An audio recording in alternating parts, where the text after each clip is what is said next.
Here I have ALCATEL 3V, and today I'm going to show you how to take screenshot on this device. So first of all, let's go to the settings and let's take a screenshot of our settings list. To take screenshot you have to hold down push combination power key and volume up, volume down once, like this, and screenshot took. Let me show you one more time.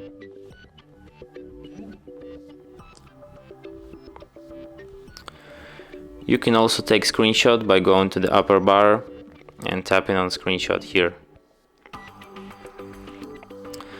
You can find your screenshot in gallery, in the screenshot albums. Here it is. From here you can share it, edit it, or delete it if you want. And that's it. Thanks for watching. If you find this tutorial useful, don't forget to hit that like button and subscribe to our channel.